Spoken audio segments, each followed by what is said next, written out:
এই মাহফিলে আমি 2-3 বছর আগে একবার এসেছিলাম। আমি সূরা আলাকের তাফসীর আরম্ভ করেছিলাম।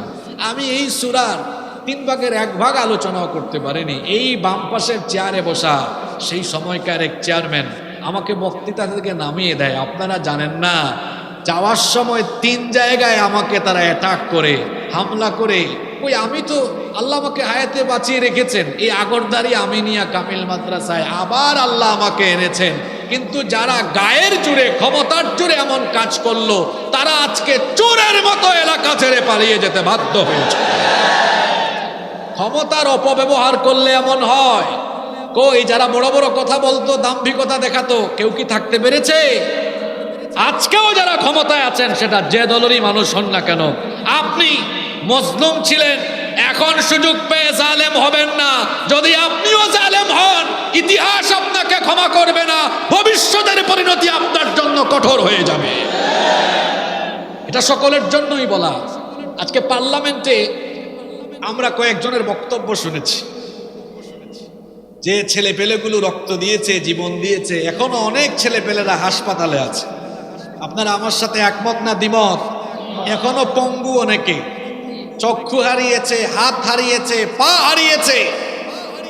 আজকে দেশের মানুষ এই প্রত্যাশা করে, পার্লামেন্ট মেম্বাররা, সব পার্লামেন্ট মেম্বাররা এই কথা আগে বলবেন, যাদের রক্ত আর জীবনের বিনিময়ে আমরা তো লুকিয়েছিলাম, পালিয়েছিলাম, সেখান থেকে বের হয়ে আজকে পার্লামেন্ট মেম্বার, মিনিস্ট্রিতে দেওয়ার সুযোগ হয়েছে।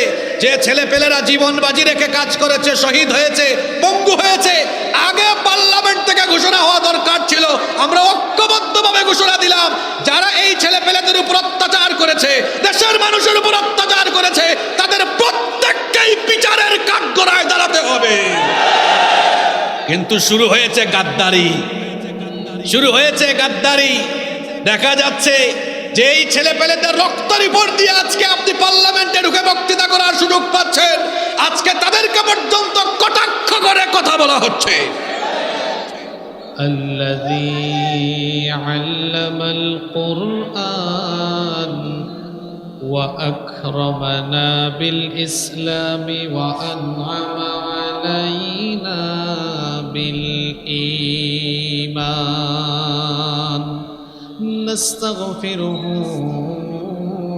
ونتوب إليه وأشهد أن لا إله إلا الله وحده لا شريك له وأشهد أن سيدنا وسندنا وحبيبنا وطبيبنا وطبيب أرواحنا محمدا عبد الله ورسوله أرسله بالحق بشيرا ونذيرا وداعيا إلى الله بإذنه وسراجا منيرا أما بعد فقد قال الله تعالى في كلامه المجيد وفي فرقانه الحميد أعوذ بالله من الشيطان الرجيم بسم الله الرحمن الرحيم إن الله وملائكته يصلون على النبي يا أيها الذين آمنوا صلوا عليه وسلموا تسليما اللهم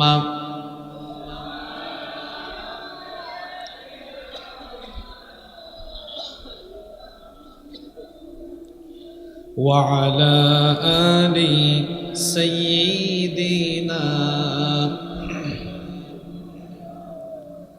नहीं दो जहां में मिसाले मोहम्मद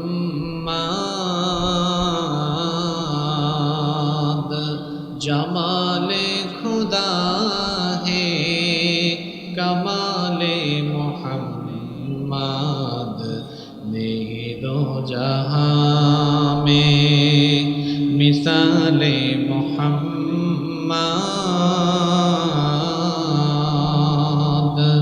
जमाले खुदा है कमाले मोहम्मद हृदय मोहम्मद अल्लाहुम्मा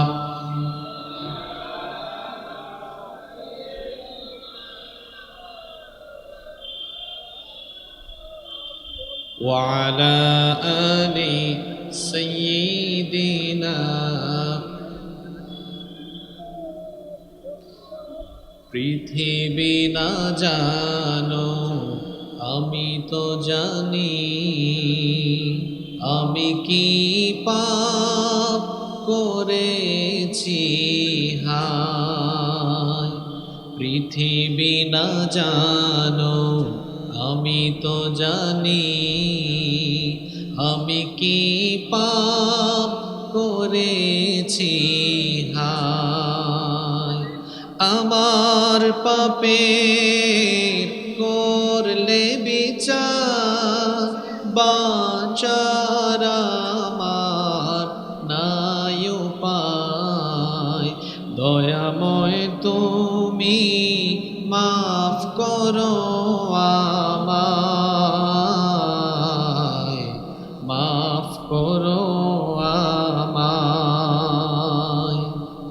জেনে না জেনে কত যে আমি করেছি পাপ কতবার যে করেছি তাওবা কতবার অনুতাপ জেনে না জেনে কত যে আমি করেছি পাপ কতবার যে করেছি তাওবা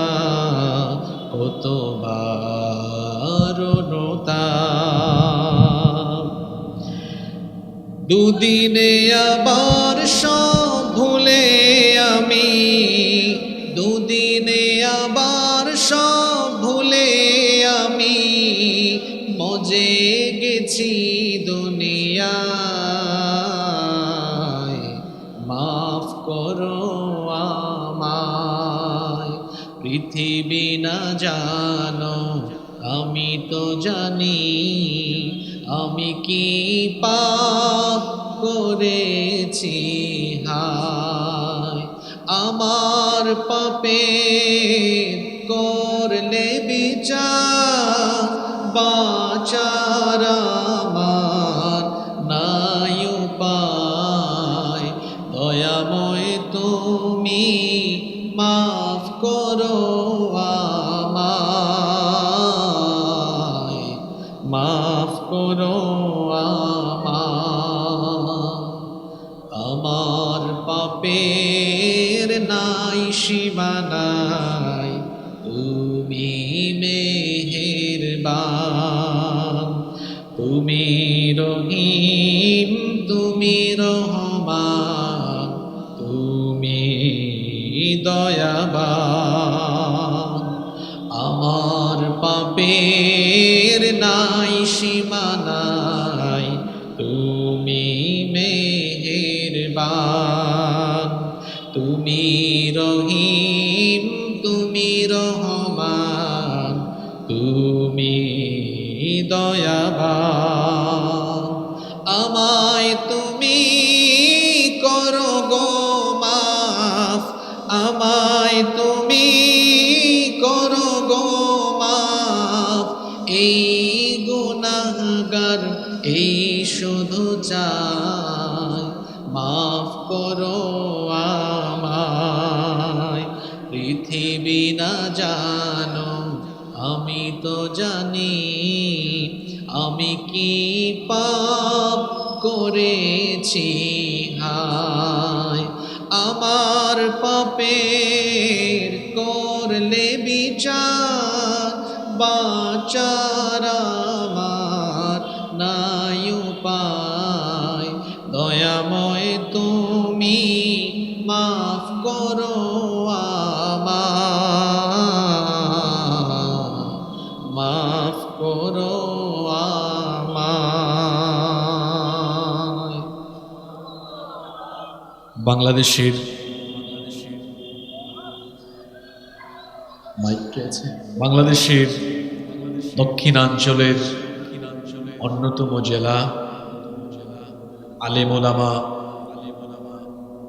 এবং ইসলাম প্রিয় মানুষ অধ্যুষিত এলাকা সাতক্ষীরা জেলার সদর উপজেলার ঐতিহ্যবাহী প্রাচীন দ্বীনি বিদ্যাপীঠ আগরদারি আমিনিয়া কামিল মাদ্রাসার আজকের এই ৭৬তম বার্ষিক ইসালে সওয়াব মাহফিল।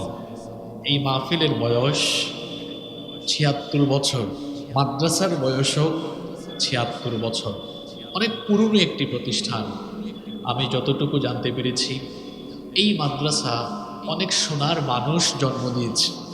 এই মাদ্রাসা থেকে পড়ালেখা শেষ করে অনেক বড় ইসলামিক স্কলার হয়েছেন, বাংলাদেশ সহ পৃথিবীর বিভিন্ন জায়গায় খেদমত করছেন এবং এই মাদ্রাসা থেকে পড়াশোনা করে বিভিন্ন সেক্টরে গিয়ে অবদান রাখছেন। এটি মাদ্রাসার জন্য বিরাট একটি সফলতা এবং এই এলাকার মানুষ হিসাবে এটি আপনাদের জন্য অত্যন্ত গৌরবের, অত্যন্ত আনন্দের একটি ব্যাপার।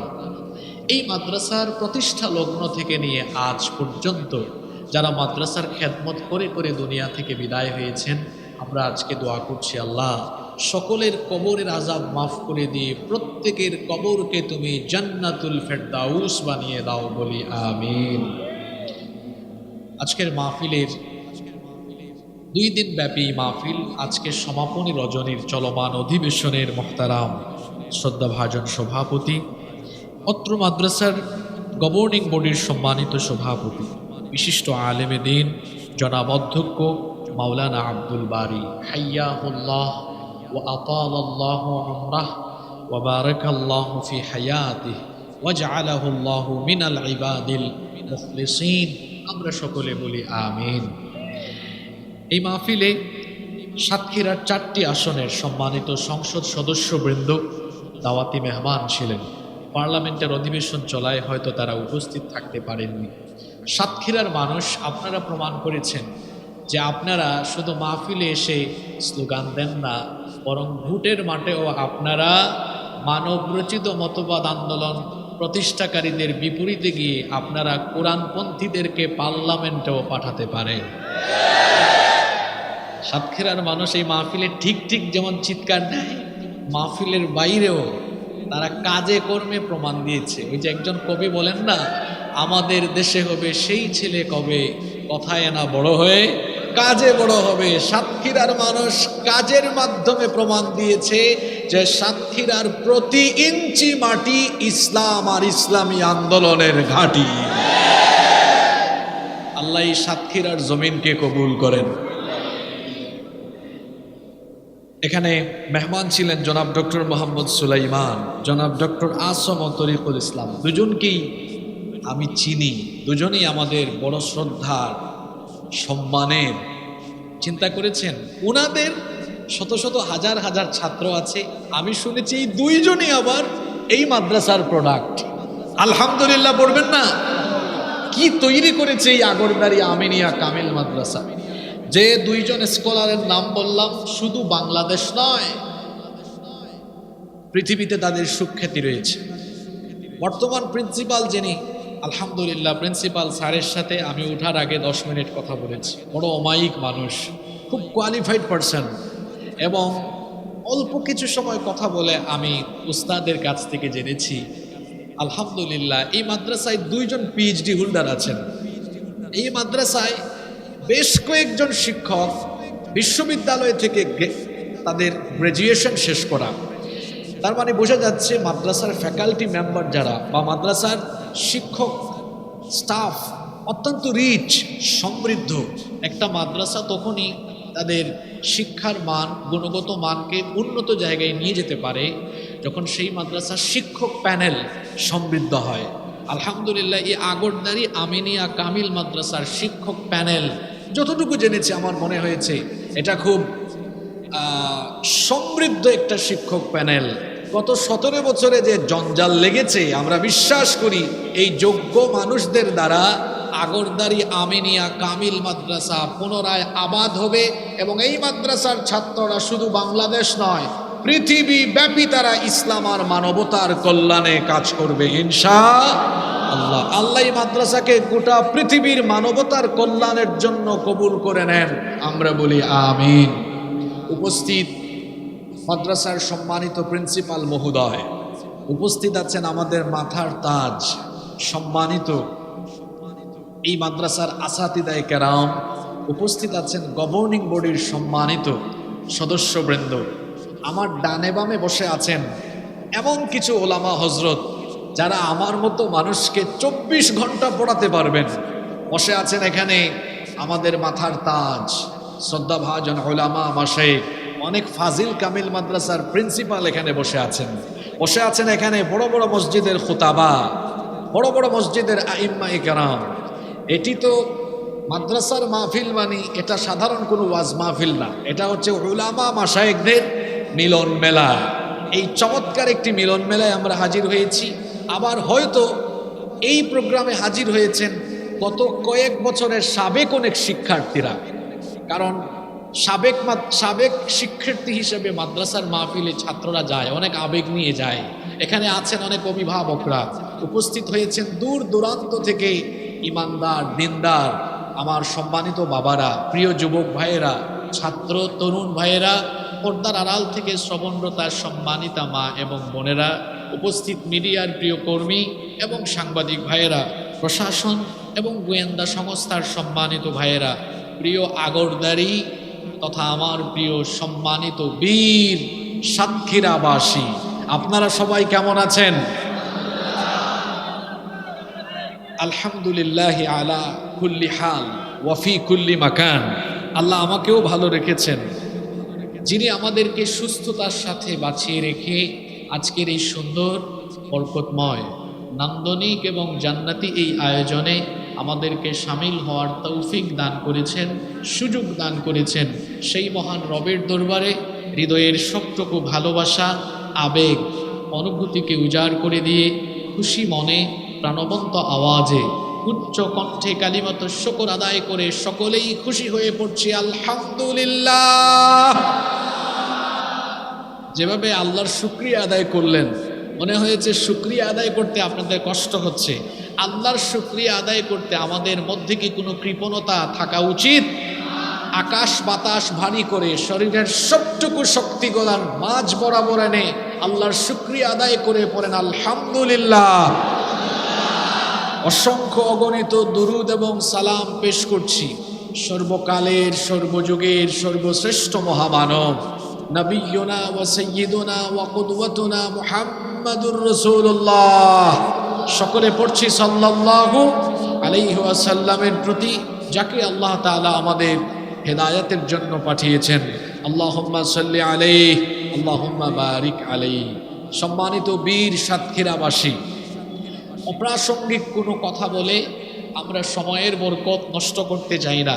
সরাসরি আমরা আল্লাহর কালাম থেকে হেদায়াতের নিয়তে কিছু কথা বলবো এবং শুনবো ইনশাআল্লাহ। আল্লাহ তাআলা আমাদেরকে হেদায়াতের নিয়তে বলার এবং শোনার তৌফিক দান করেন, আমরা বলি আমিন। সম্মানিত উপস্থিতি, এই পৃথিবীতে আমাদেরকে যিনি পাঠিয়েছেন, গলার আওয়াজ বড় করে সবাই বলেন তো তিনি কে? আমরা এসেছি আল্লাহর কাছ থেকে, ফিরে যাব আবার কার কাছে? আমরা এই পৃথিবীতে থাকা অবস্থায় যত কাজ করেছি সব কিছুর একদিন পুঙ্খানুপুঙ্খ হিসাব যিনি গ্রহণ করবেন তিনি কে? ফামান ইয়ামাল মিসকালা যাররাতিন খায়রান ইয়ারাহ ওয়া মান ইয়ামাল মিসকালা যাররাতিন শাররান ইয়ারাহ। অনুপরিমাণ ক্ষুদ্রাতি ক্ষুদ্র ভালো কাজ বা মন্দ কাজ যা করেছেন প্রত্যেকের বদলা যিনি দিবেন, প্রত্যেকেই সেটা দেখতে পাবে এবং বদলা যিনি দিবেন তিনি কে? আমরা অনেক সময় শয়তানের ধোঁকায় গুনাহ করে ফেলি, পাপ করে ফেলি। আমরা যত গুনাহ করছি, পাপ করছি, এই পাপগুলো, কিছু পাপ আছে এমন যেগুলোর শাস্তি আখেরাতে হবে, দুনিয়াতে হবে না। কিন্তু এমন কিছু গুনাহ আছে যেই পাপের শাস্তি শুরু হবে দুনিয়ায়, যেই পাপের শাস্তি শুরু হবে কোথায়? দুনিয়ায়। কথা শুনতেছেন আপনারা? কোনো ভূমিকা নাই, আলোচনা শুরু হয়ে গিয়েছে। এমন কিছু গুনাহ আছে, এমন কিছু পাপ আছে, এই পাপের শাস্তি দুনিয়া থেকেই দেওয়া যিনি আরম্ভ করেন তিনি কে? তার মানে বোঝা গেল এই পাপগুলা খুবই ডেঞ্জারাস, খুবই মারাত্মক। এই পাপগুলো যদি আমরা করি তাহলে দুনিয়া থেকেই আমরা ভয়াবহ পরিস্থিতি বা শাস্তির সম্মুখীন হয়ে যাব। এরকম কিছু গুনাহ আছে, তন্মধ্যে গুরুত্বপূর্ণ 5টি গুনাহ যেগুলোর শাস্তি আল্লাহ দুনিয়াতেই দিয়ে দিবেন। এই 5টি গুনাহ সম্পর্কে আমরা কোরআন হাদিস থেকে আলোচনা করব। আর যদি এই স্বভাব বা চরিত্র আমাদের কারো মধ্যে থাকে, আমরা তওবা করে আমরা এখান থেকে যাব, যাতে করে আমরা এই গুনাহগুলো আর না করি, আমরা যেন হেদায়েতের পথে চলতে পারি। আল্লাহর কাছে তৌফিক আমরা কামনা করে যাব ইনশাআল্লাহ। তাহলে আজকে এমন 5টি গুনাহ নিয়ে কথা বলবো, এই 5টি গুনাহ করলে শাস্তি আরম্ভ হবে কোথায়? এই আওয়াজে তো হবে না, বীর পুরুষের মতো বলেন কোথায়?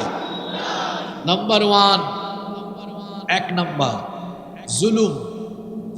জুলুমের শাস্তি দুনিয়াতেই যিনি দিয়ে দিবেন তিনি কে? জুলুম মানে কি? যেটা যেখানে থাকা দরকার সেখানে আপনি রাখলেন না। জুলুম মানে হলো অন্যায় করা, অবিচার করা। জুলুম মানে হলো সত্যের বিপরীত, ন্যায়ের বিপরীত। এই জুলুম বহুভাবে হতে পারে। আপনি যে কোনো জায়গায়, যে কোনো সেক্টরে যে কারো উপরে জুলুম করবেন, মনে রাখবেন আল্লাহ এই পানিশমেন্ট আখিরাতে দেওয়ার আগে দুনিয়া থেকেই আপনাকে এই পানিশমেন্ট দিয়ে তারপরে মারবেন। এই ওয়াদাটা কার? এই জন্য কোনো সেক্টরেই কারো উপরে কখনো জুলুম করা যাবে না, কারণ জুলুম এত বড় অপরাধ। যদি এই জুলুমের সাথে কেউ সম্পৃক্ত হয়ে জালিম হয়ে যায়, সেই জালিমকে রব্বুল আলামিন দুনিয়া থেকেই শাস্তি দেওয়া আরম্ভ করেন। যে কোনো ব্যক্তি জুলুম করে যখন জালিম হয়ে যায়, তার জুলুমের প্রত্যেকটা বিষয় সম্পর্কে যিনি নজরদারি করেন এবং তার জুলুমের প্রত্যেকটি ব্যাপার সম্পর্কে যিনি জানেন, গলার আওয়াজ বড় করে বলেন তিনি কে? এজন্য রব্বুল আলামিন কোরআনে কারীমের 14 নম্বর সূরা সূরাতু ইব্রাহিমের 42 নম্বর আয়াত থেকে বললেন, ওয়ালা তাহসাবান্নাল্লাহা গাফিলান আম্মা ইয়া'মালু যালিমুন ইন্নামা ইউআখিরুহুম লিয়াউমিন তাশখাসু ফীহিল আবসার। আল্লাহ তাআলা বলছেন তারা যেন এই কথা মনে না করে, জালিমরা যেন এটা না ভাবে যে তাদের জুলুম সম্পর্কে আল্লাহ গাফেল, তাদের জুলুম সম্পর্কে আল্লাহ বেখবর। বরং জালেমরা যেন এটা জেনে রাখে তাদের সকল জুলুম সম্পর্কে যিনি জানেন, যিনি সবকিছুর নজরদারি করছেন, সবকিছু যার চোখের সামনে, জুড়ে বলেন তিনি কে? এমন কোনো ব্যক্তি নেই পৃথিবীর ইতিহাসে, এমন কোনো ব্যক্তি বা সম্প্রদায় নেই যারা জুলুম করেছে আর তার শাস্তি দুনিয়াতে পায়নি। এমন কোনো ব্যক্তি বা সম্প্রদায় পৃথিবীতে অতীতেও অতিবাহিত হয়নি। আল্লাহ তাআলা জালিমদের ক্ষেত্রে কিছুটা ছাড় দেন, অবকাশ দেন, কে আল্লাহ তাআলা তাদেরকে ধরেন না, ধরেন না, ধরেন না। যখন আল্লাহ ধরেন তখন কিন্তু আর ছাড়েন না। এজন্য দেখেন আবু মুসা আল আশআরী রাদিয়াল্লাহু আনহু থেকে হাদিস এসেছে, তিনি বলেছেন রাসূল করিম, আমরা বলি সাল্লাল্লাহু আলাইহি ওয়াসাল্লাম বলেছেন, ইন্নাল্লাহা লা ইউমলি লিয-যালিম, নিশ্চয়ই আল্লাহ জালিমদেরকে অবকাশ দেন। ফাইদা আখাযাহু লাম ইউফলিতহু, অতঃপর আল্লাহ যখন তাদেরকে ধরেন তখন আর তিনি ছাড়েন না। এরপরে আল্লাহর নবী এই আয়াতটা তেলাওয়াত করলেন, ওয়া কাযালিকা আখযু রাব্বিকা ইযা আখাযাল কুরা ওয়া হিয়া যালিমাতুন ইন্না আখাযাহু আলীমুন শাদীদ।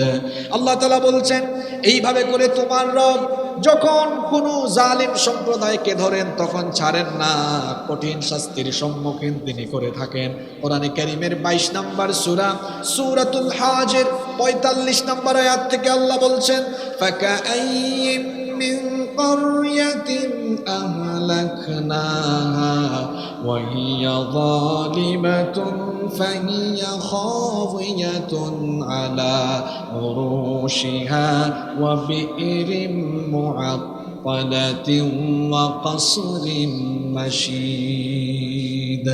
আল্লাহ তাআলা বলছেন, অতঃপর অনেক সম্প্রদায়, অনেক এলাকা এমন ছিল যার অধিবাসীরা ছিল জালেম।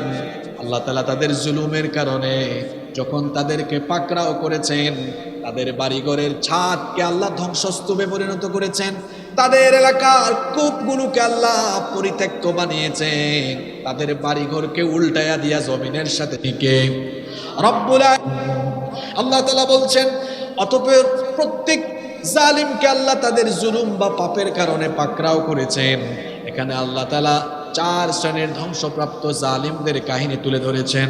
আল্লাহ বলছেন, ফামিনহুম মান আরসালনা আলাইহি হাসিবা, অতঃপর কাউকে কাউকে তাদের জুলুমের কারণে আল্লাহ তাআলা বলছেন আমি তাদেরকে বাতাসের গজব পাঠিয়ে ধ্বংস করে দিয়েছি। ওয়ামিনহুম মান আখাযাতহুস সাইহা, কাউকে কাউকে আবার বজ্রনিনাদের মাধ্যমে ধ্বংস করেছি। ওয়ামিনহুম মান খাসাফনা বিহিল আরদ, আবার কাউকে কাউকে তাদের জুলুমের কারণে জমিন উল্টায়া ধ্বংস করে দিয়েছি।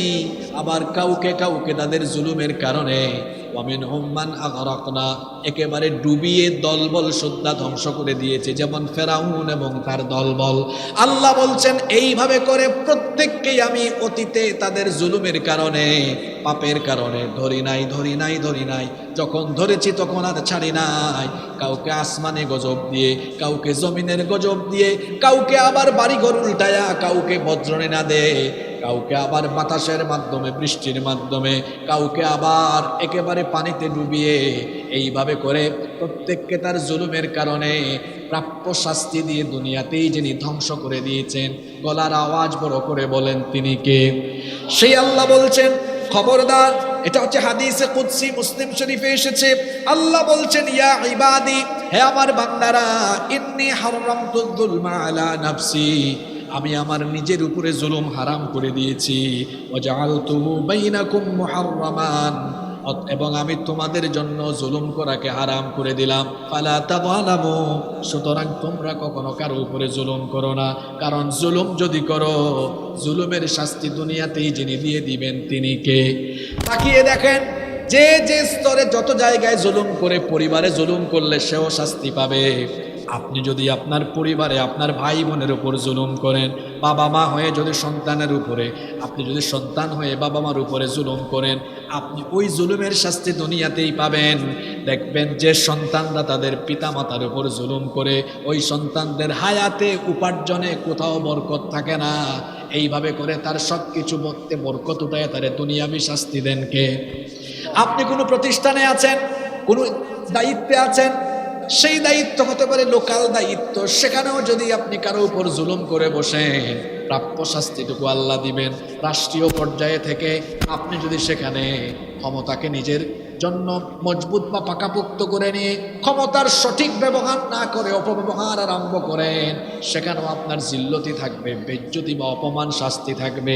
দেখেন নাই 17 বছর আমার দেশে এক রাবেয়া বছরী ইচ্ছা মতো আলেমদের উপরে জুলুম করেছে, ধরে ধরে জেলখানায় ঢুকিয়েছে, আলেমদের উপর অত্যাচার করেছে, ইসলামের বিরুদ্ধে কাজ করেছে। আল্লাহ তারে সুযোগ দিয়েছেন, ছাড় দিয়েছেন, কিন্তু আল্লাহ যখন তারে ধরেছেন একেবারে বেজ্জত বানায়া দেশ থেকে বাহির করার ব্যবস্থা করে দিয়েছে। যে যেখানে যত জায়গায় জুলুম করে সে তার শাস্তি পায়। দেখেন, এই মাহফিলে আমি 2-3 বছর আগে একবার এসেছিলাম। আমি সূরা আলাকের তাফসীর আরম্ভ করেছিলাম।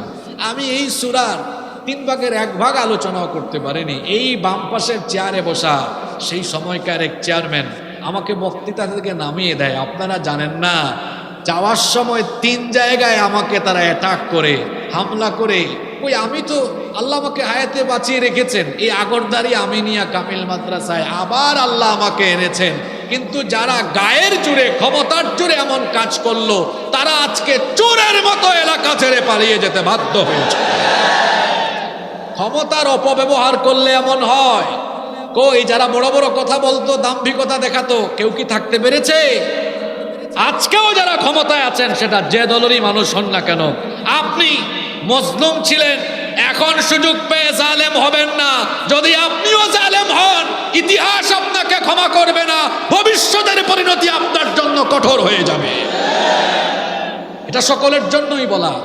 আজকে পার্লামেন্টে আমরা কয়েকজনের বক্তব্য শুনেছি যে ছেলেপেলেগুলো রক্ত দিয়েছে, জীবন দিয়েছে, এখনো অনেক ছেলেপেলেরা হাসপাতালে আছে। আপনারা আমার সাথে একমত না দ্বিমত? এখনো পঙ্গু অনেকে, চক্ষু হারিয়েছে, হাত হারিয়েছে, পা হারিয়েছে। আজকে দেশের মানুষ এই প্রত্যাশা করে পার্লামেন্ট মেম্বাররা, সব পার্লামেন্ট মেম্বাররা এই কথা আগে বলবেন, যাদের রক্ত আর জীবনের বিনিময়ে আমরা তো লুকিয়েছিলাম, পালিয়েছিলাম, সেখান থেকে বের হয়ে আজকে পার্লামেন্ট মেম্বার, মিনিস্ট্রিতে দেওয়ার সুযোগ হয়েছে। যে ছেলেপেলেরা জীবন বাজি রেখে কাজ করেছে, শহীদ হয়েছে, পঙ্গু হয়েছে, আগে পার্লামেন্ট থেকে ঘোষণা হওয়া দরকার ছিল। আমরা ঐক্যবদ্ধভাবে ঘোষণা দিলাম, যারা এই ছেলেপেলেদের উপর অত্যাচার করেছে, দেশের মানুষের উপর অত্যাচার করেছে, তাদের প্রত্যেককেই বিচারের কাঠগড়ায় দাঁড়াতে হবে। কিন্তু শুরু হয়েছে গাদ্দারি, শুরু হয়েছে গাদ্দারি। দেখা যাচ্ছে যে এই ছেলেপেলেদের রক্ত রিপোর্ট দিয়ে আজকে আপনি পার্লামেন্টে ঢুকে বক্তৃতা করার সুযোগ পাচ্ছেন, আজকে তাদেরকে পর্যন্ত কটাক্ষ করে কথা বলা হচ্ছে। আমরা বলবো অতীত থেকে শিক্ষা নিন, অতীত থেকে শিক্ষা নিন, অতীত থেকে শিক্ষা নিয়ে বাংলাদেশের মানুষের সেন্টিমেন্ট, পালস বুঝার ব্যবস্থা করেন। বাংলাদেশের মানুষের সেন্টিমেন্ট বুঝেন, দেশের মানুষ কি চায়। এই দেশের মানুষ আর চুরি চামারি চায় না, এই দেশের মানুষ আর লুটপাট চায় না, দেশের মানুষ চাঁদাবাজি চায় না, অশান্তি চায় না, এই দেশের মানুষ সন্ত্রাস চায় না। দেশের মানুষ একটি সুন্দর, সমৃদ্ধ, নিরাপদ বাংলাদেশ চায়। এটা করুন। আমার ভাই উসমান হাদির হত্যাকাণ্ডের বিচার করুন। জুলাই আগস্টের আন্দোলনে যতজন শহীদ হয়েছেন, যারা এই অবস্থা করলো, তাদের প্রত্যেককে বিচার করুন। এটা কোনো রাজনৈতিক দাবি নয়, এটা হচ্ছে গণমানুষের দাবি। ঠিক না বেঠিক? গণমানুষের দাবি কেন বললাম?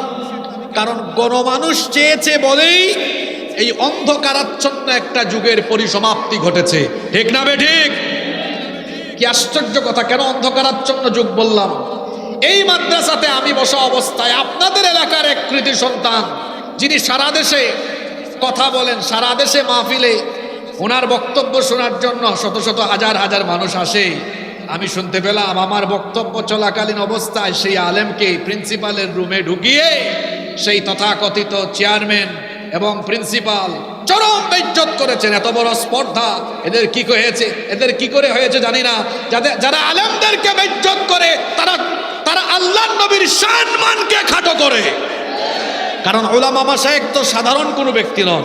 ইন্নামাল উলামা ওয়ারাসাতুল আম্বিয়া। উলামায়ে কেরাম নবীগণের ওয়ারিস। উলামায়ে কেরামদের সম্মান খাটো করা মানে তো হলো নবীগণের সম্মান খাটো করা। কারণ তারা তো রিসালাতের, নবুয়তের দায়িত্ব পালন করছেন, নবীদের রেখে যাওয়া দায়িত্ব তারা পালন করেন। ঠিক না বে ঠিক? হয় আলেম হন, নইলে আলেমদের ছাত্র হন, নইলে আলেমদের সাথী হন। আলেমদের, আমার আব্বা একটা কথা বলতেন, বাবারে আলেমদের জুতা বহন করলেও সওয়াব হয়, আলেমদের জুতা বহন করলেও সওয়াব হয়, আলেমদের সাথে থাকলেও অনেক কিছু শেখা যায়। বড় হয়ে দেখেছি ঠিকই তো। আসলে আতরের সাথে থাকলে আতরের সুগন্ধি, আর বিড়ি সিগারেটের সাথে থাকলে বিড়ি সিগারেটের দুর্গন্ধ হয়। উলামা মাশায়েখদের সাথে থাকলে উলামা মাশায়েখদের সুহবতে অনেক ভালো ভালো আমলের প্রভাব নিজের উপরে এসে পড়ে। ঠিক না বে ঠিক? এজন্য আমরা আলেম উলামাদের সাথে থাকবো। আল্লাহ আমাদেরকে কবুল করেন। বলছিলাম, জুলুমের শাস্তি দুনিয়াতেই যিনি দেন তিনি কে? এজন্য আমরা কোনো পর্যায়ে কখনো কারো উপর জুলুম করব না। আল্লাহ জুলুম থেকে আমাদেরকে হেফাজত করেন, বলে না আমিন। 2 নাম্বার, যদি কোনো মুসলমানকে আপনি অপমান করেন, যদি কোনো মুসলমানকে আপনি বেইজ্জত করেন, মনে রাখবেন মৃত্যুর আগে আল্লাহ আপনাকে বেইজ্জত করবেন। এই স্বভাবটা আমাদের অনেকের ভেতরে আছে। আমরা সুযোগ পেলেই মানুষকে অপমান করে বসি, বেইজ্জত করে বেশি। খবরদার, এই সকল কাজ থেকে নিজেকে বাঁচিয়ে রাখেন। কারণ হলো যারা এগুলো করে, মানুষকে যারা অপমান করে, তারাও মৃত্যুর আগে বেজ্জতির সম্মুখীন হয়ে যায়। দেখেন ইবনে ওমর রাদিয়াল্লাহু আনহুমা, হাদিসটির বর্ণনাকারী সাহাবী, তিনি বলছেন শাহিদা রাসূলুল্লাহি, সকলে পড়েন সাল্লাল্লাহু আলাইহি ওয়াসাল্লাম আল মিম্বার। আল্লাহর রাসূল একবার মিম্বরের মধ্যে আরোহণ করলেন। ফানাদা বিসাউতির রাফি', আল্লাহর নবী গলার আওয়াজকে উচ্চ করে বললেন, গলার আওয়াজকে উঁচু করে বললেন, ইয়া মা'শারা মান কদ আসলামা বিলিসানিহি ওয়া লাম ইউফদিল ঈমানু ইলা কলবি। হে ওই সম্প্রদায়ের লোকেরা শোনো, যারা মুখ দিয়ে ঈমানের ঘোষণা দিয়েছো কিন্তু এখনো ঈমান যাদের অন্তরে গিয়ে পৌঁছায়নি, ভালো করে শোনো, লা তুদুল মুসলিমিন, কোনো মুসলমানকে কষ্ট দিও না, কোনো মুসলমানকে কষ্ট দিও না। ওয়ালা তুগাইয়িরুহুম ওয়ালা তাত্তাবিউ আওরাতিহিম, কোনো মুসলমানের ছিদ্রান্বেষণ করো না, গোপন বিষয় তালাশ করো না, তার দোষ ত্রুটিকে বলে বেরিও না। فإنه من تتبع عورة أخيه المسلم تتبع الله عورته ومن تتبع الله عورته يفضحه ولو في جوف رحله। আল্লাহ নবী বললেন, খবরদার কারো দোষ ত্রুটি বা গোপন বিষয় তালাশ করো না। তুমি যদি কারো দোষ ত্রুটি তালাশ করো, তুমি যদি কারো দোষ ত্রুটি বর্ণনা করো, তাহলে আল্লাহ তোমার দোষ ত্রুটিগুলো ওপেন করে দিবেন, প্রকাশ করে দিবেন। আর আল্লাহ যদি কারো দোষ ত্রুটিগুলো ওপেন করে দেন, তাহলে তার ইজ্জত বাঁচানোর জন্য দুনিয়ায় আর কেউ থাকবে নাকি? এজন্য খবরদার, কাউকে অপমান করবেন না, বেইজ্জত করবেন না। আপনি যদি কাউকে অপমান করেন, বেইজ্জত করেন, এই সেম বেইজ্জতি অপমান আপনার উপরে এসে পড়বে। এটাই হলো ইতিহাস। আপনার বেইজ্জতির পরিস্থিতিতে আপনাকে সম্মুখীন হওয়া লাগতে পারে। আপনি বাস্তব দেখেন, যারা এককালে আলেম ওলামাদেরকে দেখলেই বেইজ্জত করত, আলেম ওলামাদেরকে দড়ি দিয়া বেঁধে বেঁধে, গরুর দড়ি দিয়া বেঁধে বেঁধে যারা আদালত চত্বরে উঠাতো, আজকে তাদের পরিস্থিতি দেখেন। জনগণ যখনই সুযোগ পায় একটু ভালো ডিমনা, পচা ডিম এবং ছেঁড়া জুতা নিক্ষেপ করে। এটাই ইতিহাস। আপনি কাউকে বেইজ্জত করবেন, অপমান করবেন, আপনাকে বেইজ্জত করে দিবেন কে? এজন্য খবরদার, এটা কখনো করবেন না। বরং কারো দুস্তুটি দেখলে, মোমেন তো হলো মোমেনেরা না, তাকে আপনি ব্যক্তিগতভাবে সংশোধন করে দিবেন। আর আপনি যদি কারো দুস্তুটি দেখার পরে এটা গোপন রাখেন, বলে না বেরান। শোনেন আল্লাহর নবী কি বলেছেন। আল্লাহর নবী বলেছেন, কোনো ব্যক্তি যদি তার ভাইয়ের কোনো দুস্তুটি গোপন রাখে, তাহলে আল্লাহ তাআলা ওই ব্যক্তির দুস্তুটিগুলো কিয়ামতের দিন গোপন রেখে আল্লাহ তাকে জান্নাত দিয়ে দিবেন। এটা কত বড় একটা কথা বললাম। বেশি রাতে উঠাইছেন তো, একটু কেউ কেউ অমনোযোগী আছেন, এটা আমি নিজেও বুঝতেছি। কারণ মাহফিলের মূল ইয়েটা হচ্ছে, সময়টা হচ্ছে যখন মানুষের মনোযোগ থাকে 9টা সাড়ে 9টা। আবার একটু গুড়ি গুড়ি বৃষ্টিও আরম্ভ হয়েছে। আল্লাহ যেন পরিবেশটাকে সুন্দর করে দেন, বলেন আমিন। আল্লাহুম্মা হাওয়ালাইনা ওয়ালা আলাইনা। এখনো খুব একটা বৃষ্টি পড়ছে না। আপনারা যে যার স্থানে বসে থাকুন, বসে পড়ুন। ইনশাআল্লাহ আমরা আশা করছি মহান আল্লাহ এই পরিস্থিতিকে স্বাভাবিক করে দিবেন, বলেন ইনশাআল্লাহ। শোনেন, কিয়ামতের দিন খুব সহজেই আল্লাহর কাছ থেকে আপনি বেঁচে যেতে পারবেন। আপনি আমলগুলো করেন, কারো দুস্তুটি আপনি দেখেছেন, এটা ওপেনলি বলে বেরিয়েন না, তাকে ব্যক্তিগত ভাবে গিয়ে সংশোধনী দেন। কাউকে অপমান করবেন না, কাউকে কখনো অপমান করবেন না। মানুষের জন্য দোয়া করবেন, ভালো কামনা করবেন। আপনি যদি কারো দুস্তুটি গোপন করেন, কিয়ামতের দিন আল্লাহ আপনাকে ডেকে বলবেন, দেখো তোমার হাতে থাকা আমলনামায় তোমারও অনেক গুনাহ লেখা আছে, কিন্তু এটা আমি আজকে হাসরবাসী কাউকে আর শোনাবো না, দেখাবো না, তোমাকে আমি গোপনে মাফ করে দিলাম, তুমি দৌড়ে আমার জান্নাতে ঢুকে যাও। সুবহানাল্লাহ পড়বেন না? শোনেন শোনেন, সাতক্ষীরার মানুষ, কিয়ামতে যদি হিসাব নেওয়া আরম্ভ হয়, আপনি ধরা পড়ে যাবেন। আল্লাহ রাসূল বলেছেন, মান্নুকিশা উযিবা, যার কাছ থেকে হিসেব চাওয়া হবে সে আটকে যাবে, ধরা পড়ে যাবে। আমাদের মা উম্মুল মুমিনিন আয়েশা রাদিয়াল্লাহু আনহা, তিনি বললেন, ওগো আল্লাহর নবী, আপনি বলছেন যার কাছ থেকে হিসেব নেওয়া হবে সে আটকে যাবে, ধরা পড়ে যাবে, অথচ আল্লাহ কোরআনে বলেছেন, وَأَمَّا مَنْ أُوتِيَ كِتَابَهُ بِيَمِينِهِ فَسَوْفَ يُحَاسَبُ حِسَابًا يَسِيرًا। আল্লাহ যাকে আমলনামা ডান হাতে দিবেন, তার কাছ থেকে আল্লাহ সহজ হিসাব নেবেন। তাহলে সহজ হিসাবের মেথড, মানহাজ, তরিকা, সিস্টেমটা কেমন হবে? আল্লাহর নবী তখন বললেন, আয়েশা শোনো, আল্লাহ যদি কারো কাছ থেকে সহজ করে হিসাব নিতে চান, তাহলে আল্লাহ ওই ব্যক্তির হাতে থাকা আমলনামা দেখবেন, কিন্তু যাচাই বাছাই না করে আল্লাহ তাকে জান্নাত দিয়ে দিবেন। সুবহানাল্লাহ। অনেকে বলে নাই, কারণ বুঝে নাই তো, বুঝতে তারপরে বলবে। মনে করেন এই যে আমার সামনে যে ভাই বসে আছেন, এই ভাই, উনার সাতক্ষীরায় একটা দোকান আছে। এখন ঈদের সময় উনি উনার পরিবার নিয়ে সিলেটে ঘুরতে যাবেন। উনার দোকানের ম্যানেজারকে বললেন, শোনো, আমি তো 3 দিনের জন্য সিলেটে যাচ্ছি, দোকানের দায়িত্ব তোমাকে দিয়ে যাচ্ছি, সব কিছু সুন্দর করে সামলাবা, হিসাব নিকাশ ঠিক রাখবা। ইনি 3 দিন পরে ফিরে আসলেন। এসে ম্যানেজারকে বললেন, শোনো, 3 দিন যে ছিলাম না, গত 3 দিনের কার্যাবলী কি কি করেছ সব আমার সামনে পেশ করো। এখন এই ম্যানেজার এই ভাইকে হিসাব দিচ্ছে যে, স্যার বা বস, গত 3 দিন যা যা হয়েছে সব এখানে লেখা আছে, কোথা থেকে কত টাকা আয় হয়েছে, কোথায় কত টাকা ব্যয় হয়েছে, সব এখানে পুঙ্খানুপুঙ্খু লেখা আছে। এই ভাই মনে করলেন, আমার ম্যানেজার আজকে 5-6 বছর ধরে এই দোকানে চাকরি করে, ছেলেটা ভালো। উনি কি করলেন, হিসাবটা হাতে নিয়ে বললেন, আচ্ছা ঠিক আছে, ইটস ওকে, তুমি যাও। উনি রেখে দিলেন। এটাও হিসাব গ্রহণের একটা নিয়ম। আর 2 নম্বর নিয়মটা হলো যে ছেলেটা বা ম্যানেজার ওনাকে হিসাব দিয়েছে, উনি বললেন, এই ছেলে এদিকে আসো, এখানে এত টাকা আয় হলো, এত টাকা ব্যয় হলো, কেন হলো ব্যাখ্যা দাও, এখানে এটা করলা কেন, এই কাজটা এরকম হলো কেন, এই কাজটা এরকম হলো না কেন। এখন যদি তিনি এরকম খাতা বের করে প্রত্যেকটা জায়গায় তার কাছ থেকে জবাবদিহি আরম্ভ করেন, তাহলে আপনারা বলেন তো হিসাবটা কি অত সহজ হবে? হিসাব গ্রহণের 2টা নিয়ম বলেছে, বলেন তো প্রথমটা সহজ না দ্বিতীয়টা সহজ? যাদের মনোযোগ আছে তারা বলেন, প্রথমটা সহজ ছিল না দ্বিতীয়টা সহজ? প্রথমটা ছিল যে এটা দেখছে, আচ্ছা যাও, আর দ্বিতীয়টা একদম কথায় কথায় জেরা করছে। কোনটা সহজ ছিল? প্রথমটা। কিয়ামতের দিন আল্লাহ সকলের হাতে হাতে হাতে হাতে আমলনামা দিবেন।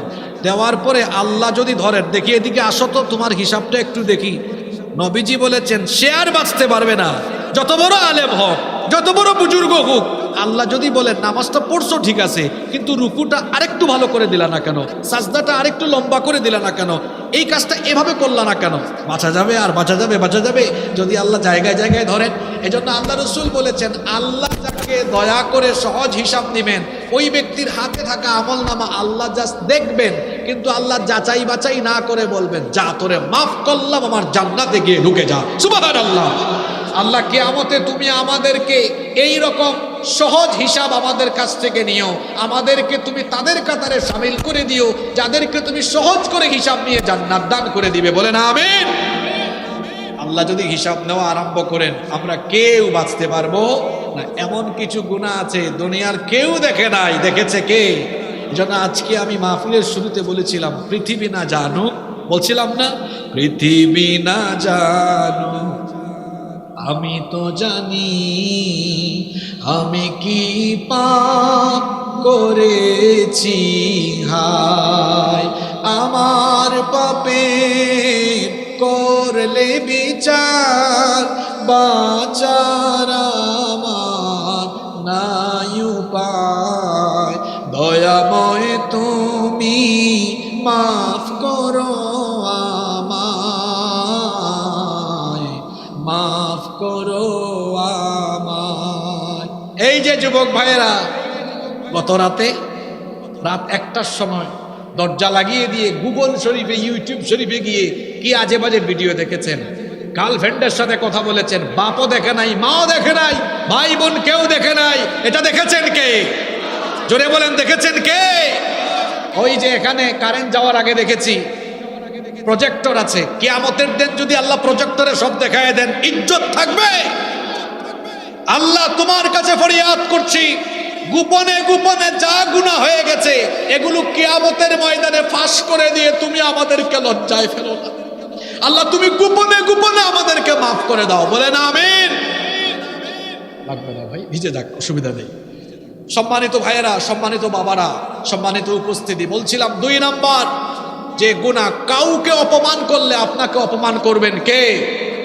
3 নাম্বার যে গুনার শাস্তি দুনিয়াতে আরম্ভ হবে সেটা হচ্ছে আব্বা আম্মার সাথে নাফরমানি, পিতামাতার অবাধ্যতা, পিতামাতার সাথে বেয়াদবি। যারা তাদের আব্বা আম্মার সাথে বেয়াদবি করবে আব্বা আম্মার মনে কষ্ট দিবে, বাবা মাকে আঘাত করবে, অবশ্যই আল্লাহ তাদেরকে দুনিয়াতে শাস্তি দিবেন। মুস্তাদরাকে হাকিমের ভিতরে হাদিস এসেছে, সাইয়্যিদিনা আনাস ইবনে মালিক রাদিয়াল্লাহু আনহু হাদিসের বর্ণনাকারী সাহাবী, তিনি বলছেন রাসূল কারীম আমরা বলি সাল্লাল্লাহু আলাইহি ওয়াসাল্লাম বলেছেন, বাবানি মুআজ্জিলানি উকুবাতুহুমা ফিদ দুনিয়া, দুইটা পাপের দরজা এমন রয়েছে, এই পাপের দরজা দিয়ে যারা প্রবেশ করবে, এই পাপ যারা করবে তাদেরকে তাড়াতাড়ি করে দুনিয়াতে শাস্তি দিবেন কে? সবাই বলেন কে? এক নাম্বার হচ্ছে আল বাগী, আল্লাহর অবাধ্যতা বা সীমা লঙ্ঘন। দুই নাম্বার হচ্ছে উকুকুল ওয়ালিদাইন, পিতামাতার অবাধ্যতা। আব্বা আম্মার সাথে বেয়াদবি করবেন না, আব্বা আম্মাকে কষ্ট দিবেন না। আব্বা আম্মার সাথে যদি বেয়াদবি করেন, আব্বা আম্মাকে যদি কষ্ট দেন, দুনিয়াতে আল্লাহ শাস্তি দেওয়া আরম্ভ করবেন। আব্বা আম্মাকে শাস্তি দিবেন, দেখবেন ব্যবসা বাণিজ্যে বরকত কমে গিয়েছে, উপার্জনে বরকত কমে গিয়েছে, কঠিন কঠিন রোগবালাই দুনিয়াবি শাস্তির সম্মুখীন হয়ে যাবেন। আর যদি আব্বা আম্মার খেদমত করে আব্বা আম্মাকে খুশি করতে পারে, দুনিয়াতে বরকত দিয়ে আপনাকে যিনি পরিপূর্ণ করে দিবেন তিনি কে? শুনেন, বৃষ্টির সময় বেশি লম্বা কথা বলবো না, কয়েকটা বাস্তবিক কথা বলি, আপনাদের সাথে মিলে যাবে। অনেকে আছে 2 ভাই 3 ভাই, মা বাপ আছে, তারা মা বাপকে ভাগ করে। এক পরিবারে 3 ভাই ছিল। একবার 3 ভাই পারিবারিক বৈঠকে বসেছে। বড় ভাই বলতেছে ছোট ভাইদেরকে, দেখো ভাইরা, আব্বা আম্মার খাওয়া দাওয়া, দেখাশোনা, ভরণ পোষণ, চিকিৎসার জন্য চলো আমরা নিজেদের মধ্যে ভাগ বাটুয়ারা বা দায়িত্ব বন্টন করি। আমি 1 মাস, মেজো ভাই তুমি 1 মাস, ছোট ভাই তুমি আর 1 মাস। মেজো ভাই বলতেছে, ভাই আমি আপনার এই প্রস্তাবের সাথে দ্বিমত, চলেন আমরা এক কাজ করি, আপনি 4 মাস, আমি 4 মাস, আর ছোট ভাই 3 মাস, তাহলে 3 4 কত হইল? 12 হয়ে গেল। ছোট ভাই বলতেছে বড় 2 ভাইকে, ভাই এক কাজ করি, চলেন আমি তো আপনাদের ছোট ভাই, তো ছোট ভাই হয়ে আপনারা বড় 2 ভাইকে আমি একটা প্রস্তাব দেই, তো ঠিক আছে দাও। সে বলতেছে, আব্বা আম্মাকে ভাগযোগ করার দরকার নাই, সারা বছর 12 মাস তাদের খাওয়া দাওয়া, ভরণ পোষণ, চিকিৎসার সব দায়িত্ব আমি নিতে চাই। এটা ছোট ভাই হিসাবে আপনারা বড় 2 ভাইয়ের কাছে আমার আবদার বলতে পারেন। বড় 2 ভাই কায়দা করে জবাব দিয়েছে, হ্যাঁ রে, তুই আমাদের ছোট, ছোট হয়ে আমাদের কাছে একটা আবদার করলি, তোর দাবি কি আমরা ফালাই দিতে পারি? যা, তোর দাবি এটা মেনে নিলাম। এই 3 ভাইয়ের কথোপকথন শুনেছে এক চাচা। চাচা এসে বলতেছে ছোট ভাইকে, এই ব্যাককল ভাতিজা, তোমার 2 ভাই প্রস্তাব দিল সবাই ভাগ বাটুয়ারা করে মা বাবাকে লালন পালন, ভরণ পোষণ, খাওয়া দাওয়া, চিকিৎসা করাও, তুমি একা দায়িত্ব নিলা কেন? এখন তো তোমার একা খরচ হবে, তোমার ভাইদের কোনো খরচ আর হবে না। তখন ওই ছেলে জবাব দিচ্ছে, চাচা মাইন্ড কইরেন না, আপনিও ব্যাককল, আপনার ওই 2 ভাই তারাও ব্যাককল। বলতেছে, কেন আমাদেরকে এই কথা বললা?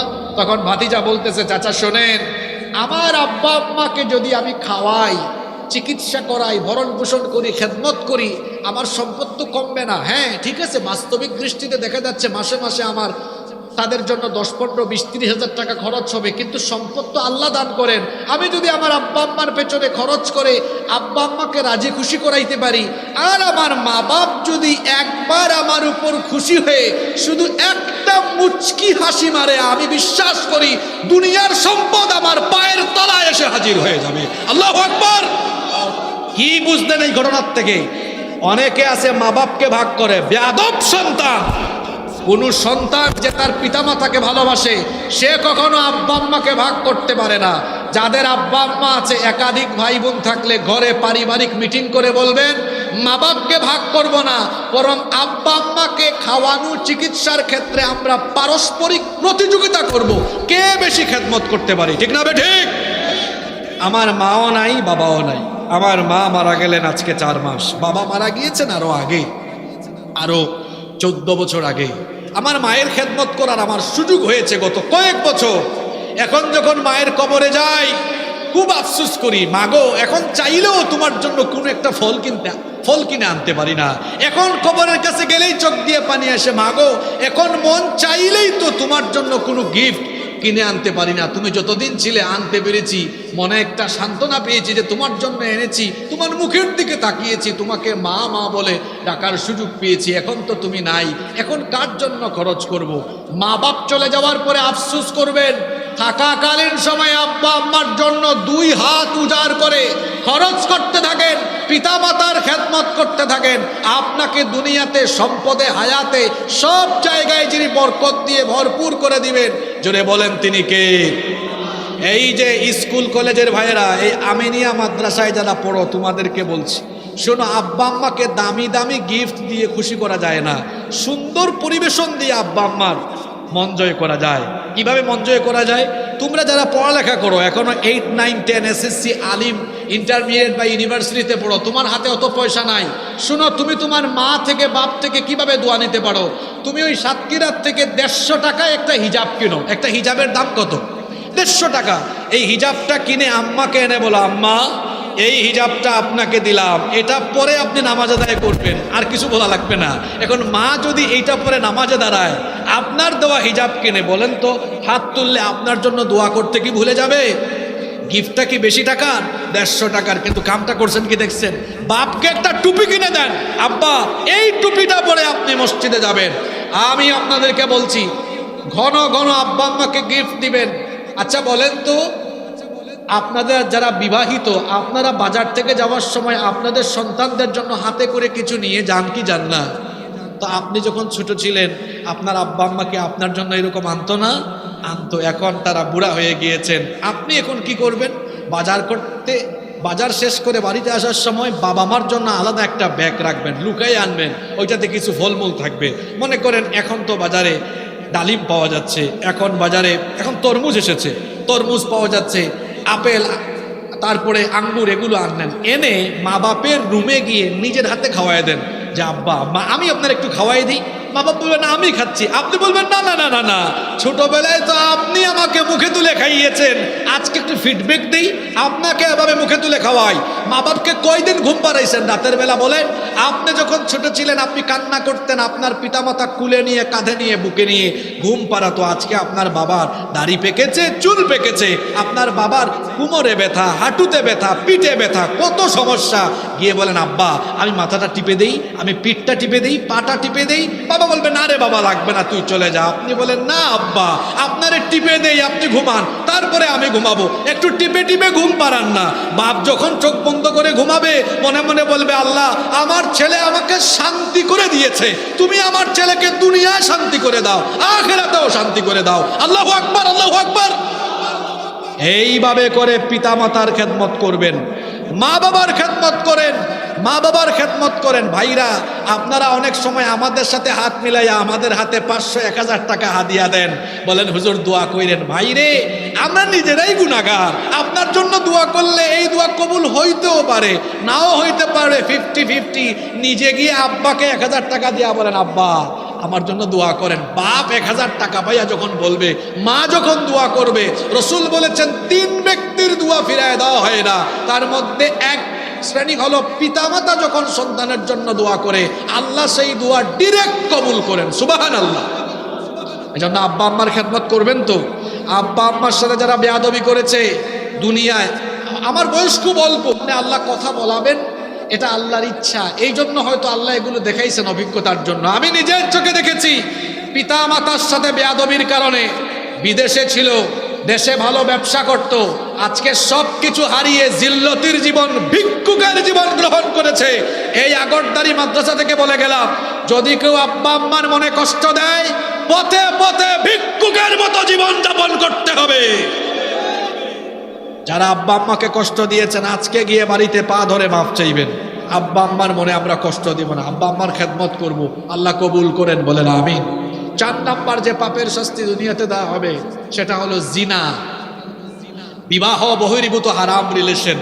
আহারে আজকে তো এটার জন্য সবচেয়ে বেশি উস্কে দেয় একটা যন্ত্র। এই যন্ত্রের নাম কি? জোরে বলেন, এই যন্ত্রের নাম কি? আর যুবকরা, এই ছাত্র যারা আছো, তোমরা যারা পড়ালেখা করো, তোমাদের অবস্থা জানি রে ভাই। তোমরা রাত 3টা 4টা পর্যন্ত মোবাইলে তাহাজ্জুদ পড়ো, রাত 3টা 4টা বাজে মোবাইল চালাইতে চালাইতে। এই স্টেজে এতক্ষণ কিছু বয়স্ক মানুষ ছিলেন, তাদের গাল গুস্তে ভরা, চেহারা নাদুস নুদুস। তোমার বয়স এখনো 18 বছর, 17 বছর, 16 বছর। ইতিমধ্যে তোমার মাথার চুল 20-30টা পেকে গিয়েছে, তোমার গাল ভরা মাংস থাকার কথা ছিল, তুমি রাত 3টা 4টা পর্যন্ত মোবাইল শরীফে তাহাজ্জুদ পড়ো, এই জন্য তোমার গালের দুই পাশের মাংস চলে গিয়ে হাড্ডির চিপার ভিতরে ঢুকেছে। এমনি ঠিক না বেঠিক? যৌবন বয়সে তার চেহারায় লাবণ্য থাকার কথা, একই আজীব অবস্থা। সে 17-18 বছর বয়সে রাত 3টা 4টা পর্যন্ত মোবাইল আর ইন্টারনেটের অপব্যবহার করে জেনা ব্যভিচারের সাগরে ডুব দিয়ে তার শরীর, তার শারীরিক অবস্থা, মানসিক অবস্থার 12টা বাজিয়ে সে তার জীবন আর ক্যারিয়ারকে ধ্বংস করে দিয়েছে। কি ভদ্র পোলা পায় না, আবার ঠিকও বলে। এটার থেকে বের হয়ে আসতে হবে। এই মোবাইল ব্যবহারে একটা লিমিটেশন নিয়ে আসেন, সেটা হলো মোবাইলকে আজে বাজে জায়গায় আমরা ব্যবহার করব না। আল্লাহ বলেছেন ওয়ালা তাকরাবুজ জিনা, জিনার নিকটবর্তী হয় না। এখানে ওলামা মাশায়েখ বসে আছেন, ওনাদেরকে সাক্ষ্য রেখে বলছি, যারা মাহফিলেও আসে, নামাজেও যায়, রমজান মাসে তারাবিও পড়ছে, আবার রাতের বেলা গোপনে হারাম গুনাহ করে, আল্লাহ রসুলের ওই হাদিসটা মনে রাখবেন। আল্লাহ রসুল বলেছেন কিয়ামতের ময়দানে আরবের তিহামার শুভ্র পর্বতমালার সমপরিমাণ বিরাট আমল নিয়ে কিছু মানুষ হাজির হবে, কিন্তু তাদের সমস্ত আমল বরবাদ হয়ে যাবে। সাহাবার তাওবান রাদিয়াল্লাহু আনহু রাসূলকে জিজ্ঞেস করেছেন, ইয়া রাসূলুল্লাহ সাল্লাল্লাহু আলাইহি সাল্লাম, এরা কারা, কেন এদের আমল নষ্ট হয়ে যাবে? তখন আল্লাহ রসুল বলেছিলেন, এরা তোমাদের ওই সব ভাই, তোমাদের সাথে নামাজেও যায়, ইবাদতও করে, আবার একাকী নীরবে নিবৃতে হারাম গুনাহে লিপ্ত হয়ে পড়ে। আমার যুবক ভাইদেরকে বলছি, খবরদার ভাইয়েরা, এই হারাম গুনার সাথে সম্পর্ক রাখবেন না। জিনা ব্যভিচার থেকে দূরে থেকে আমরা আমাদের চরিত্রের হেফাজত করব। যদি এটা করতে পারি কি হবে? বুখারীর হাদিস, আল্লাহর নবী বলেছেন, মাইয়াদমাল্লি মা বাইনা লাহিয়াইহি ওয়া রিজলাইহি আদমানু লাহুল জান্নাহ। আল্লাহর নবী বলেছেন, যে ব্যক্তি তার দু চোয়ালের মধ্যবর্তী জায়গা অর্থাৎ জিহবা, দু উরুর মধ্যবর্তী জায়গা অর্থাৎ লজ্জাস্থানের হেফাজত করবে, তার মানে হলো বিবাহ বহির্ভূত হারাম রিলেশন থেকে বিরত থেকে যেই ব্যক্তি তার চরিত্রের হেফাজত করবে, আল্লাহর নবী বলেছেন কিয়ামতের ময়দানে আমি নিজে, রসুল নিজে, আমি তার জন্য জান্নাতের জিম্মাদার হয়ে যাব। আমরা রসুলের সুপারিশ চাই কি চাই না? আরো জোরে বলেন, চাই কি চাই না? এজন্য আমরা চরিত্রের ব্যাপারে সচেতন থাকবো ইনশাআল্লাহ। 5 এবং সর্বশেষ পয়েন্ট বলছি, যে পাপের শাস্তি দুনিয়াতে আরম্ভ হবে। যারা হারাম খাবে, হারাম উপায়ে উপার্জন করবে, এদেরকে দুনিয়াতেই যিনি শাস্তি দিবেন তিনি কে? মনে রাখবেন, হারামে কোনো আরাম নাই। যারা হারাম পন্থায় পয়সা উপার্জন করে, এদের উপর বহুবিধ শাস্তি আছে।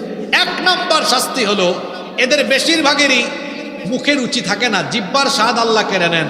আমার কথা আপনারা মিলায় দেখবেন, যারা মানুষের মুখের সামনে থেকে খাবার কেড়ে নিয়ে হারাম পয়সায় উপার্জন করেছে, দেখবেন এদের সামনে ওষুধের বাক্স, মেডিসিন আর মেডিসিন, সামনে অনেক খাবার খাইতে পারে না। ভাই আপনি খাইতে পারেন না কেন? কই হুজুর খাবো কেমনে? ডায়াবেটিক্স, এই সমস্যা, ওই সমস্যা, কত ধরনের সমস্যা। এই হারামখোর, তুই খাইতে পারবি কেমনে রে? কারণ তুই তো বহু মানুষের খাবার মুখের সামনে থেকে কেড়ে নিয়ে হারাম পয়সায় আজকে সম্পদশালী হয়েছিস। এই জন্য আল্লাহ তাআলাও তোর মুখের স্বাদ কেড়ে নিয়ে আল্লাহ তাআলা আজকে তোকে এই শাস্তির সম্মুখীন করে দিয়েছে। সুস্থতা হলো আল্লাহর সবচেয়ে বড় নেয়ামত। এই খাবার, এই যে একজন ভ্যান চালাইছে সারাদিন, আমার ভাই ঘাম ঝরাইয়া পয়সা উপার্জন করেছে, হারাম খায় না, তার সামনে দেন সব খায়া শেষ করে ফেলবে। মুখে আল্লাহ এত রুচি দিয়েছেন, ঠিক না বে ঠিক? হারাম পন্থায় উপার্জন করবেন না, হারাম থেকে দূরে থাকতে হবে। হারামে কোনো আরাম নাই। হারাম যারা খায় এদের কোনো ইবাদত আল্লাহর দরবারে কবুল হয় না। হারামখোরদের কোনো দোয়া আল্লাহর দরবারে কবুল হয় না। হারামখোরদের ইবাদত, বন্দেগী, দোয়া, মোনাজাত কিছুই কবুল হয় না। ইবাদত কবুলের পূর্ব শর্ত হলো হালাল খাওয়া। এজন্য হারাম থেকে বেঁচে থাকতে হবে। কেউ যদি হারাম খায়, শরীরের রক্ত মাংস হারাম হয়ে যায়। আল্লাহ রসুল বলেছেন, হারাম খেয়ে যারা নিজেদের দেহের গোশত, মাংস, হাড্ডিকে হালাল করেছে, রক্তকে হারাম করে দিয়েছে, ওই হারাম খুরের এই দেহ কোনোদিনও আল্লাহর জান্নাতে প্রবেশ করতে পারবে না। হারাম খাবেন, আরাম পাবেন না, দুনিয়াতে শাস্তি আরম্ভ হয়ে যাবে। এই জন্য হারাম পন্থায় উপার্জন বাদ দিতে হবে। সুদ, ঘুষ, চাঁদাবাজি, টেন্ডারবাজি, মানুষের হক মেরে খাওয়া, 2 নাম্বারি করা, ওজনে কম দেওয়া, খাদ্যে ভেজাল দেওয়া, আপনি চাকরি করছেন, ডিউটিতে গাফলতি করা, যে কোনো জায়গায়, যে প্রফেশনে আপনি আছেন, হারাম যেন উপার্জনে না ঢুকে। কারণ যদি হারাম ঢুকে যায়, তাহলে ইবাদত বন্দেগীও আল্লাহর দরবারে কবুল হবে না। হারাম খেলে দুনিয়াতেই কঠিন শাস্তির যিনি সম্মুখীন করবেন, জোরে বলেন তো তিনি কে? আজকে এই 5টা বড় বড় গুনাহ নিয়ে কথা বলেছি, যেই মারাত্মক গুনাহগুলো করলে পরে দুনিয়াতেই শাস্তি আরম্ভ হয়ে যায়। আসুন এই বড় বড় গুনাহগুলো থেকে আমরা নিজেদেরকে হেফাজত করি, আমরা নেকির কাজ করে, নেক আমল করে আল্লাহর দ্বীনের পথে নিজেদেরকে পরিচালনা করি। আল্লাহ তাআলা আমাদের সকলকে সেই তৌফিক দান করুন। এত কষ্ট করে আপনারা এই মাহফিলের আয়োজন করেছেন, এই মাহফিলের আয়োজনকে আল্লাহ কবুল করুন। তাকাব্বালাল্লাহু জুহুদাকুম ওয়া খিদমাতাকুম সুবহানাকা আল্লাহুম্মা ওয়া বিহামদিকা আশহাদু আল লা ইলাহা ইল্লা আনতা আস্তাগফিরুকা ওয়া আতুবু ইলাইক। ওয়াসসালামু আলাইকুম ওয়া রাহমাতুল্লাহি ওয়া বারাকাতুহু।